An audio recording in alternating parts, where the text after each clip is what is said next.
একেটাই পৰিঘটনা আমি আশাৰ দৃষ্টিৰেও চাব পাৰো, একেটাই পৰিঘটনা আমি নিৰাশাৰ দৃষ্টিৰেও চাব পাৰো। আমাৰ সিদ্ধান্ত ল'ব, অসমৰ সমসাময়িক সমাজখনে সিদ্ধান্ত ল'ব লাগিব যে আমাক এখন আশাৰ অসমৰ প্ৰয়োজন আছে নে আমাক এখন নিৰাশাৰ অসমৰ প্ৰয়োজনীয়তা আছে। মই ব্যক্তিগতভাৱে যেতিয়া মানুহে ৰামধেনু যুগৰ কথা কয়, আবাহন যুগৰ কথা কয়, মই ৰাজনীতিৰ অসমৰ দীৰ্ঘকালীন ইতিহাসত মই এটা যুগ কল্পনা কৰো, ইৰা অফ প্ৰতিদিন, যে এটা প্ৰতিদিন যুগ এটা আছিলে, যি যুগে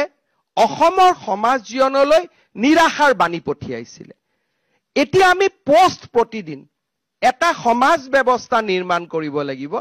যিটো সমাজ ব্যৱস্থাই অসমলৈ আশাৰ বাতৰি পঠিয়াব। প্ৰতিটো দিনেই ৰাতিপুৱা আমি আশাৰ কথা কম, প্ৰতিটো দিনাই আমি নতুন নতুন আঁচনিৰ কথা কম, প্ৰতিটো দিনাই আমি নতুন এখন অসমৰ কথা কম, যিখন অসমৰ যুৱক যুৱতীয়ে সেইখন অসমক লৈ গৌৰৱ কৰিব পাৰে। যোৱা 3 দিন মই ভূটানত আছিলো। ভূটানৰ ল'ৰা ছোৱালী অষ্ট্ৰেলিয়ালৈকে ওলাই গৈছে। ভূটানৰ ৰজাই ইয়াক প্ৰত্যাহ্বান হিচাপে লৈছে যে আমি অষ্ট্ৰেলিয়াৰ পৰা এই ল'ৰা ছোৱালীক উভতাই লৈ আহিম আৰু তাৰ কাৰণে মই গেলেফুত এখন নতুন নগৰ বনাম, যি সমসাময়িক আকাংক্ষা, এছপাইৰেশ্যন অফ ইউথ, চেলাৰী এছপাইৰেশ্যন হওক, ভাল কৰি থকাৰ এছপাইৰেশ্যন হওক, তাক যাতে আমি দিব পাৰো আৰু আমাৰ ইয়ং জেনেৰেশ্যনক আমি উভতাই আনিব পাৰো। বহু দিন অসমত আলোচনা হৈছিলে যে আমাৰ অসমত আইটি ইণ্ডাষ্ট্ৰী হ'ব পাৰে নে নাই, আমাৰ অসমত নতুন উদ্যোগ হ'ব পাৰে নাই, যেনেকে ল'ৰা ছোৱালী উভতি আহিব। আজি চাওঁতে চাওঁতে প্ৰতিদিন যুগৰ পৰা আমি ছেমি কণ্ডাক্টৰ যুগত প্ৰৱেশ কৰিলো। যদি আমি যুগৰ বিশ্লেষণ কৰো, যদি আজিৰ পৰা 10টা বছৰ আছিল প্ৰতিদিনৰ যুগ, এতিয়া আমি নতুন এটা যুগৰ নিৰ্মাণ কৰিব খুজিছো, ইৰা অফ ছেমি কণ্ডাক্টৰ,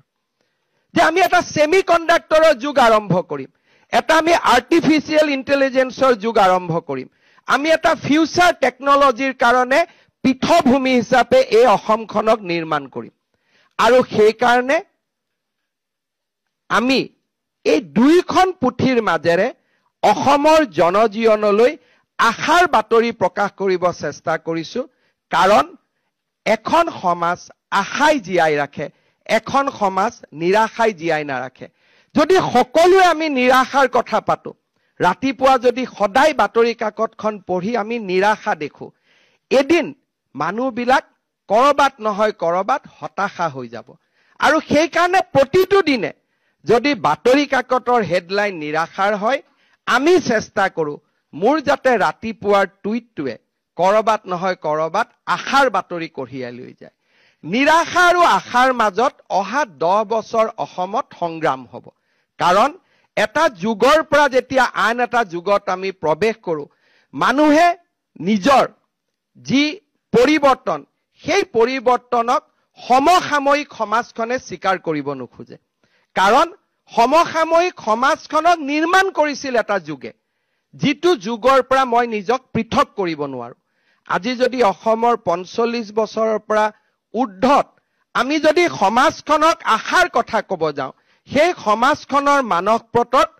সেই বাতৰি কাকতৰ হেডলাইনবিলাক আহি পৰে, যি হেডলাইনবিলাকে আমাৰ ছাত্ৰ জীৱনক নিৰ্মাণ কৰিছিল, যি হেডলাইনবিলাকে আমাৰ কলেজৰ জীৱনটোক নিৰ্মাণ কৰিছিল, যি হেডলাইনবিলাকে আমাৰ জীৱন আৰু যৌৱনক আগবঢ়াই লৈ গৈছিল। যেতিয়া আমি কাৰোবাক কম যে ব্ৰহ্মপুত্ৰৰ তলেদি এটা টানেল হ'ব, প্ৰথম আমি আৰম্ভণি কৰিম উপলুঙা দি। তাৰপিছত যেতিয়া লাহে লাহে সি হ'ব ধৰিব, মোৰ উপলুঙাটোক মই জাষ্টিফাইড কৰাৰ কাৰণে এই প্ৰকল্পটোৰ কি কি ঋণাত্মক দিশ আছে তাৰ ওপৰত মই গৱেষণা কৰা আৰম্ভ কৰিম। কাৰণ মই তেনেকুৱা এটা পৰিৱেশত ডাঙৰ হৈছো। কিন্তু যেতিয়া আমি আন এখন সমাজলৈ যাম, যাৰ আৰম্ভণি নিগেটিভ হেডলাইন দি হোৱা নাই, যাৰ আৰম্ভণি ছেমি কণ্ডাক্টৰ দি হৈছে,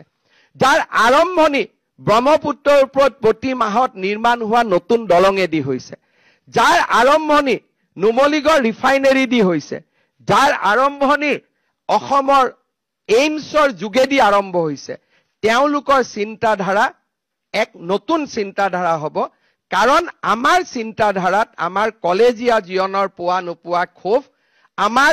ছাত্ৰ জীৱনৰ পোৱা নোপোৱাৰ ক্ষোভ এতিয়াও আমাৰ সন্নিবিষ্ট হৈ আছে আমি কোনো এটা বস্তুকে গ্ৰহণ কৰিব নোৱাৰো আৰু প্ৰত্যেকটো বস্তুকে আমি সমালোচনাত্মক দিশেৰে চাম কাৰণ ইয়াৰ গোটেই চিন্তাধাৰাটোৱে হৈছে যে মোৰ শৈশৱ মোৰ যৌৱন সেই ঋণাত্মক পৰিৱেশৰ মাজতে আৰম্ভ হৈছে যিসমূহ মানুহে এদিন গুৱাহাটী মেডিকেল কলেজক লৈ প্ৰতিদিনে আৰ্টিকল লিখিছিল যে মেডিকেল কলেজৰ ফ্লোৰ কেনেকে বনিলে মেডিকেল কলেজত সোমালে গুন্ধাই মেডিকেল কলেজত সোমালে ভাল নালাগে সেইখন মেডিকেল কলেজত যে কেতিয়াবা পেট এমআৰআই আহিব পাৰে সেই কথাটো মোৰ জীৱন আৰু যৌৱনৰ মোৰ যি গভীৰ চাপ আছিল যে মেডিকেলত গলে ওকটা গোন সোমাই গতিকে মোৰ জীৱন আৰু যৌৱন মোৰ মানস পটত হি আজিও জিলিকি আছে কিন্তু নতুন ল'ৰা এজনে যেতিয়া প্ৰথম দিনা মেডিকেল কলেজত যাব আৰু একেজন ল'ৰা যেতিয়া পশ্চিমবংগৰ এখন মেডিকেল কলেজত যাব তেওঁ চিন্তা কৰিব যে মোৰ অসম আজি ভাৰতৰ আগশাৰী ৰাজ্য এখনতকৈ বহু আগত আছে এই যেটো চিন্তাধাৰাৰ পৰিৱৰ্তন মই ভাবো যে আমাৰ এই দুইখন কিতাপতে প্ৰতিদিন যুগৰ পৰা সেমি কণ্ডাক্টৰ যুগলৈ অসমৰ সমাজ জীৱনক লৈ যোৱাৰ এটা নিৰ্দিষ্ট প্ৰয়াস আছে এক নিৰ্দিষ্ট প্ৰচেষ্টা আছে আৰু সেই কাৰণে এই কিতাপখনৰ প্ৰতিটো পেজতে আমি আশাৰ বাতৰি পাম এই কিতাপখনৰ প্ৰতিটো পেজতে আমি এখন নতুন অসমৰ প্ৰতিশ্ৰুতি পাম যিখন অসমত আন্দোলন নাথাকে যিখন অসমত অভাৱ নাথাকে যিখন অসমৰ ডেকা ল'ৰা ছোৱালীয়ে বাংগালোৰৰ পৰা সেমি কণ্ডাক্টৰত কাম কৰিবলৈ মাতৃভূমিলৈ উভতি আহিব আমাৰ ল'ৰা ছোৱালীক ইয়াতে আমি নিজে আমাৰ ল'ৰা ছোৱালীক বাহিৰত থৈ আমাৰ ল'ৰা ছোৱালীক বাহিৰত পঠাই আন সকল ল'ৰা ছোৱালীক ক্ষুভিত উত্তেজিত কৰি আন্দোলনৰ পথলৈ লৈ যোৱাৰ পৰিৱৰ্তে সামগ্ৰিকভাৱে সমাজ জীৱনখনলৈ আশাৰ বাতৰি লৈ যোৱাৰ এক নিৰ্দিষ্ট প্ৰয়াস আৰু প্ৰচেষ্টা আমি ইয়াত কৰাৰ বাবে চেষ্টা কৰিছো এইখন অসমত পাৰফেকশন কতো সম্ভৱ নহয় কিন্তু তেনে এক প্ৰত্যাহ্বানৰ মাজতো অসমত আমি এটা নতুন যুগৰ সৃষ্টি কৰিব পাৰো আৰু সমগ্ৰ প্ৰয়াস আৰু প্ৰচেষ্টা যোৱা ৩টা বছৰত গতানুগতিকতাৰ পৰা আঁতৰি গৈ এক নতুন আশাৰ অসম সৃষ্টি কৰা যাক মই ইৰা অফ সেমি কণ্ডাক্টৰ বুলি ক'ব খোজো যে আমি এটা সেমি কণ্ডাক্টৰৰ যুগ অসমত প্ৰতিদিন যুগক পিছ পেলাই থৈ অসমত এটা সেমি কণ্ডাক্টৰৰ যুগ আৰম্ভ কৰাৰ বাবে আমি প্ৰচেষ্টা কৰিছো আৰু সেই প্ৰচেষ্টা এই পুথিখনৰ মাজেৰে প্ৰতিফলন হৈছে আজি যেতিয়া প্ৰতিদিন যুগলৈ মনত পেলাম ৪২টা গড় হত্যা প্ৰতিদিনত তাৰ প্ৰতিচ্ছবিখন মনলৈ আহিব আৰু আজি যেতিয়া সেমি কণ্ডাক্টৰ যুগলৈ মনত পেলাম কাজিৰঙাত অনুষ্ঠিত হোৱা ইন্টাৰনেশ্যনেল টুৰিজিম মাৰ্টলৈ মনত পৰিব এই যেটো পাৰ্থক্য এই পাৰ্থক্যটোক আমি প্ৰতিফলন কৰাৰ বাবে চেষ্টা কৰিছো কাৰণ আমাৰ সমাজখনে দুইটা যুগকে প্ৰতিনিধিত্ব কৰে আমি গোটেই অসমতে বিকাশৰ যাত্ৰা বা বিকাশৰ বাবে 12 দিন বুলি এটা কাৰ্যসূচী ৰূপায়ণ কৰিছো এই সময়ছোৱাৰ ভিতৰতে আমি কেইবাটাও আঁচনিৰ সুফল ৰাইজৰ ওচৰলৈ লৈ আহিম বিশেষকৈ উচ্চতৰ মাধ্যমিক পৰীক্ষাত প্ৰথম ডিভিজন বা ৭৫% নম্বৰেৰে উত্তীৰ্ণ হোৱা ছাত্ৰী বা ছাত্ৰসকলৰ বাবে স্কুটি মেট্ৰিক পৰীক্ষাত 75% লৈ উত্তীৰ্ণ হোৱা ছাত্ৰ ছাত্ৰীসকলৰ বাবে আনন্দৰাম বৰুৱা বঁটা নৱমমান শ্ৰেণীত পঢ়া ছাত্ৰ ছাত্ৰীসকলৰ বাবে চাইকেল যিসকল মহিলাই মাইক্ৰ ফাইনেন্সৰ লোন লৈছিল তেখেতসকলৰ লোন বেংকক আমি উভতাই দিলো ৫০,০০০ টকাৰ পৰ্যন্ত এতিয়া বেংকৰ পৰা পোৱা নো ডিউজ সাৰ্টিফিকেটখনো আমি এই সময়ছোৱাৰ ভিতৰতে বিতৰণ কৰিম আৰু তাৰ লগতে বিধ্বস্ত যোৱাবাৰ বানপানীয়ে বিধ্বস্ত কৰি থৈ যোৱা পৰিয়ালসমূহলৈও এই সময়ছোৱাৰ ভিতৰতে আমি আৰ্থিক সাহায্য বিতৰণ কৰিম অহা 15 তাৰিখে অসমৰ প্ৰায় 20 লাখ লোকক আমি নতুনকৈ ৰেচন কাৰ্ডৰো যোগান ধৰিম আৰু এনে ধৰণে মই সিদিনাখন হিচাপ কৰি চাইছিলো যে প্ৰায় 30 লাখ লোকক বা প্ৰায় 15 লাখ বা 12 লাখ পৰিয়ালক আমি এই সময়ছোৱাৰ ভিতৰত বিভিন্ন আঁচনিৰ জৰিয়তে আমি সহায় কৰিব পাৰিম আৰু সেইভাবে বিকাশৰ 12টা দিন আৰু এই 12টা দিনত আমাৰ মন্ত্ৰী সভাৰ সদস্যসকলে আৰু মই নিজেও গোটেই ৰাজ্যখনত য'ত যেনেকে পাৰো জিলাৰ সদৰসমূহলৈ গৈ এই আঁচনিসমূহৰ সুফল ৰাজ্যবাসীক বিতৰণৰ বাবে চেষ্টা কৰিম শ্ৰদ্ধাৰ অসমবাসী ৰাইজ যোৱা সপ্তাহে প্ৰতিজ্ঞাকে আকৌ এবাৰ স্পষ্ট ৰূপত জনমানসত পৰীক্ষাত উত্তীৰ্ণ হ'ব পাৰিছে সেই বিষয়ে ইতিমধ্যে তেওঁলোকে সংবাদ মাধ্যম সামাজিক মাধ্যমত প্ৰচাৰ আৰু প্ৰকাশ কৰিছে তৃতীয় শ্ৰেণী চতুৰ্থ শ্ৰেণী ৰাজপত্ৰিত বিষয়া লোকসেৱা আয়োগৰ পৰীক্ষা এই সকলো বিলাকতে মেধাৰ ওপৰত যি এক নিযুক্তি প্ৰক্ৰিয়া আমি যোৱা 3.5টা বছৰত স্থাপন কৰিব পাৰিলো হি ভাবো আৰু মই অনুভৱ কৰো হি আমাৰ চৰকাৰৰ কাৰ্যকালৰ এটা হাই পইণ্ট অৰ্থাৎ এক সৰ্বশ্ৰেষ্ঠ সফলতা হৈ থাকি যাব 2012 চনত মই শিক্ষামন্ত্ৰী হৈ থাকোতে শিক্ষক নিযুক্তিক স্বচ্ছতা দিবলৈ চেষ্টা কৰিছিলো আজি 2024 চন পাৰ হৈ যাব 25ত আমি ভৰি দিম যোৱা 13টা বছৰে শিক্ষক নিযুক্তিৰ প্ৰক্ৰিয়াক আমি সম্পূৰ্ণ দুৰ্নীতিৰ পৰা আঁতৰত ৰাখিব পাৰিলো আৰু মেধাৰ ওপৰত চাকৰি পোৱা শিক্ষকৰ চাকৰি পোৱা প্ৰক্ৰিয়াটো আমি ইনষ্টিটিউচনেলাইজ অৰ্থাৎ স্থায়ী কৰিব পাৰিলো যোৱা 3টা বছৰত লোকসেৱা আয়োগৰ পৰীক্ষাকো আমি এক নিৰ্মল গংগালৈ ৰূপান্তৰ কৰিলো আৰু এইবাৰৰ এডিআৰই পৰীক্ষাক যদি আমি নিকা আৰু সম্পূৰ্ণ শুদ্ধ স্বচ্ছতাৰে কৰিব পাৰো তৃতীয় আৰু চতুৰ্থ শ্ৰেণীৰ নিযুক্তিও এক নিৰ্মল গংগাত পৰিণত হ'ব আমাৰ ৰাজ্যখনত যুৱ প্ৰজন্মৰ বাবে ই এক আশাৰ বতৰা অসমৰ ইতিহাসৰ বাবে ই এক যুগজয়ী সন্ধিক্ষণ এক কালজয়ী ক্ষণ অসমৰ বিভিন্ন আমাক সমালোচনা কৰা সংবাদ মাধ্যম সামাজিক মাধ্যমত যিসকল লোকে আমাক হততে সমালোচনা কৰি থাকে তেখেতসকলে এবাৰ মাত্ৰ আকৌ এবাৰ চিন্তা কৰি চাওক কংগ্ৰেছ দলৰ মুখ্যমন্ত্ৰী এজন থাকিলে অসমত কংগ্ৰেছৰ চৰকাৰ থাকিলে চৰকাৰী চাকৰিত এনে নিৰ্মলতা স্বচ্ছতা সম্ভৱ হ'লহেঁতেন নেকি আমাক সমালোচনা কৰা সকলেও এটা মুহূৰ্তৰ বাবে কংগ্ৰেছৰ সেই শাসনকাললৈ মনত পেলাওক ডাঙৰ ডাঙৰ মন্ত্ৰী ল'ৰা বিষয়াৰ ল'ৰা ধনী আধ্যবন্ত পৰিয়ালৰ ল'ৰা ছোৱালী 1 কোটি টকাৰ লৈ উপঢৌকন ৰাকেশ পালৰ দৰে ব্যক্তিৰ সৃষ্টি আৰু অসমৰ দৰিদ্ৰ মধ্যবিত্ত সমাজখনত অগাধ লুণ্ঠন এই কংগ্ৰেছৰ শাসনকালৰ স্বাক্ষৰ আছিল আজি আমাৰ শাসনকালত আমি সেই ব্যৱস্থাক প্ৰত্যাহ্বান জনালো সেই ব্যৱস্থাক আমি সফলতাৰে পৰিৱৰ্তন কৰিলো আৰু আজি সমগ্ৰ দেশেই স্বীকাৰ কৰিবলৈ বাধ্য হৈছে যে আজি অসমৰ চৰকাৰে অসমৰ ৰাইজে টকা পইচা নিদিয়াকৈ চাকৰি পোৱাৰ ব্যৱস্থা এটাক আদৰণি জনাইছে আৰু তাক আমি আনুষ্ঠানিক ৰূপ দিছো পৰীক্ষাৰ ফলাফল হল এইবাৰ এই পৰীক্ষাৰ ফলাফলত দুটা নতুন বৈশিষ্ট্য আছিল যোৱা কিছুদিন আগতে কেবিনেটত আমি এটা সিদ্ধান্ত লৈছিলো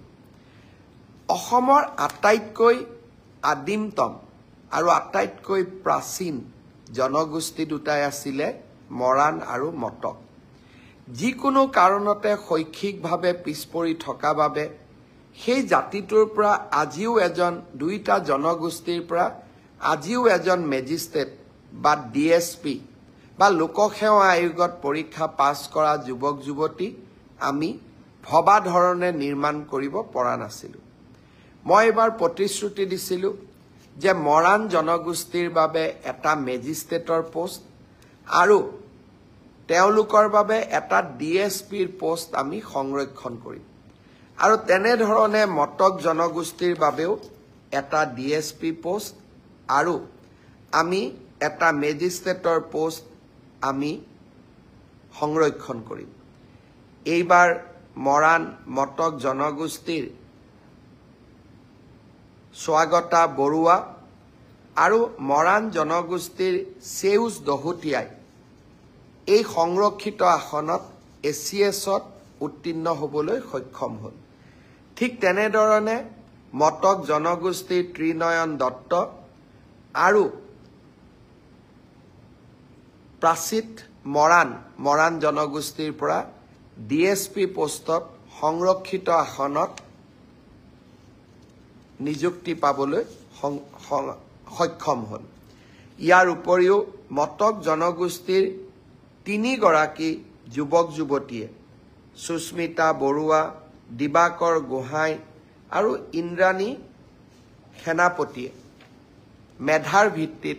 লোকসেৱা আয়োগৰ পৰীক্ষাত উত্তীৰ্ণ হ'বলৈ সক্ষম হ'ল। যি ধৰণে আমি অসমৰ খিলঞ্জীয়া জাতি সত্তাসমূহৰ উত্থানৰ বাবে কাম কৰি আছোঁ, এই অসম লোকসেৱা আয়োগৰ পৰীক্ষাত মৰাণ আৰু মটক জনগোষ্ঠীয়ে পোৱা ন্যায়ে আমাৰ চৰকাৰৰ অসমৰ খিলঞ্জীয়া জাতি সত্তাৰ প্ৰতি থকা একান্ত শ্ৰদ্ধা আৰু ভক্তিক আকৌ এবাৰ সন্মুখলৈ লৈ আহিলে। এই কামবোৰ আগৰ চৰকাৰ বিলাকৰ দিনতো হ'ব পাৰিলেহেঁতেন, কিন্তু আজি আমি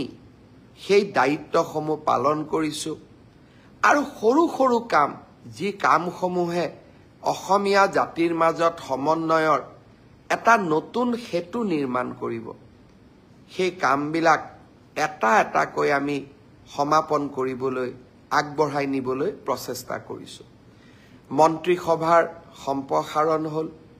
এই মন্ত্ৰীসভাৰ সম্প্ৰসাৰণৰ পিছত অসমৰ চাহ জনগোষ্ঠীৰ প্ৰতিনিধি ৰূপেশ গোৱালাক গৃহমন্ত্ৰীৰ দৰে গুৰুত্বপূৰ্ণ দপ্তৰত কাম কৰিবলৈ আমি সুবিধা দিছোঁ। বৰাকৰ পৰা 2জনকৈ মন্ত্ৰীক আমি অন্তৰ্ভুক্ত কৰিছোঁ। অসমৰ প্ৰতিটো জাতি জনগোষ্ঠীৰ মাজত এক বিশ্বাসৰ বাতাবৰণ নিৰ্মাণ কৰিবলৈ আমি প্ৰচেষ্টা কৰিছোঁ। মই ভাবোঁ আমাৰ চৰকাৰৰ দিনত প্ৰতিটো দিনেই আমি কৰি অহা ইতিবাচক কামসমূহে আমাৰ সমাজখনক এক নতুন মাত্ৰা দিব। ইতিহাসৰ কালখণ্ডত আমাৰ চৰকাৰৰ এই সময়ছোৱাত কৰি যোৱা ইতিবাচক কাম কাজবোৰক ইতিহাসৰ কালচক্ৰই স্বীকৃতি দিব। চাওঁতে চাওঁতে 2024 বৰ্ষটো আমি পাৰ কৰিবৰ বাবে গৈ আছোঁ। বৰদিনৰ উৎসাহ, নতুন বছৰৰ উৎসাহ উদ্দীপনাই অনাগত দিনকেইটাক আমাক আপ্লুত কৰি ৰাখিব। আনন্দৰ মাজতেই বহু পৰিয়ালৰ মাজত দুখৰ বন্যাও আহে। বিশেষকৈ এই সময়ছোৱাত গাড়ী মটৰৰ এক্সিডেণ্ট বাঢ়ে, মটৰচাইকেলৰ এক্সিডেণ্ট বাঢ়ে। আনন্দ উৎসাহৰ সময়খিনিতে বহু ব্যক্তিৰ জীৱনলৈ দুৰ্বিষহ নামি আহে, অন্ধকাৰৰ কলীয়া ডাৱৰ নামি আহে। বহু পৰিয়ালে এই সময়ছোৱাতে জীৱনৰ আটাইতকৈ দুখৰ সময়খিনিৰ সন্মুখীন হ'ব লাগে। ইয়াৰ মূল কাৰণেই হৈছে সাৱধান নোহোৱা। মই অসমবাসী ৰাইজক অনুৰোধ কৰিম যে আমি নতুন বছৰত আদৰণি জনোৱাৰ সময়ত মটৰচাইকেলত, স্কুটাৰত আমি হেলমেট পিন্ধিবলৈ যাতে পাহৰি নাযাওঁ। মই অসমবাসী ৰাইজৰ বিশেষকৈ আমাৰ পৰিয়ালৰ মা, বোৱাৰী সকলোকে মই অনুৰোধ কৰিম, ঘৰৰ মানুহজনক সদায় মনত পেলাই দিব, হেলমেট নিপিন্ধাকৈ যাতে তেওঁলোকে মটৰচাইকেল নচলায়। সুৰাপান কৰি গাড়ী চলাই আমি বহুতে মৃত্যুৰ সৈতে সন্মুখীন হৈছোঁ। মই ভাবোঁ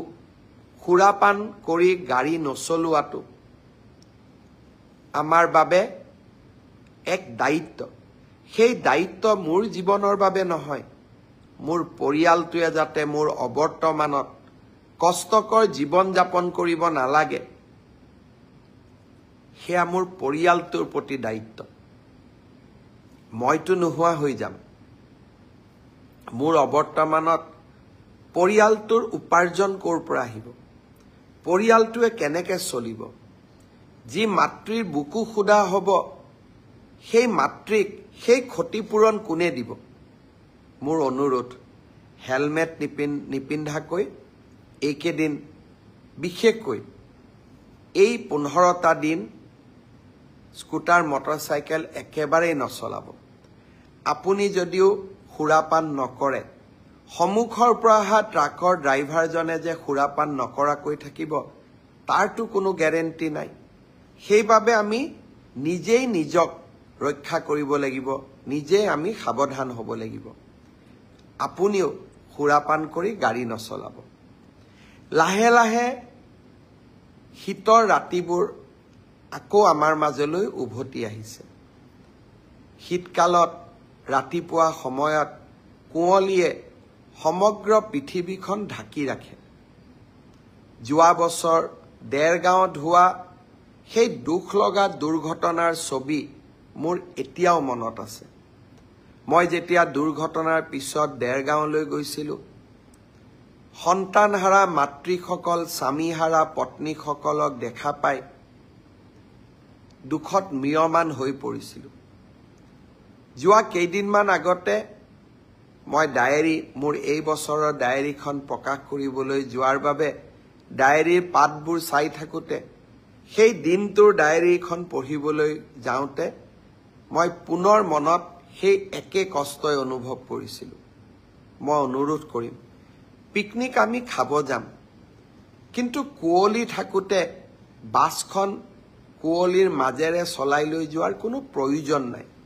আমি আমাৰ সময়সীমাৰ পৰিৱৰ্তন কৰিব পাৰোঁ, ড্ৰাইভাৰজনক ভালকৈ শুব দিব পাৰোঁ, আৰু ড্ৰাইভাৰজনে যাতে মদ নোখোৱাকৈ পিকনিকৰ বাছখন চলাইছে তাক আমি চাব পাৰোঁ। যিসকল লোকে পিকনিক পৰিচালনাৰ দায়িত্বত থাকিব, তেওঁলোকৰ দায়িত্ব খালি পুঁজি সংগ্ৰহ কৰা, পিকনিকৰ খাদ্যদ্ৰব্য যোগাৰ কৰা, খাদ্যদ্ৰব্য ৰন্ধন কৰা, এইটোতে সীমাবদ্ধ হৈ নাথাকে। পিকনিক খাবলৈ যোৱাসকলক সুৰক্ষিত কৰি ঘৰলৈ উভতাই লৈ অহাও সংগঠকসকলৰে দায়িত্ব। মই আশা কৰোঁ অহা কেইটামান দিন পিকনিকৰ বতৰ, নতুন বছৰৰ আদৰণি, এই সময়ছোৱাত এই কথা কেইআষাৰ যাতে আমি মনত ৰাখোঁ।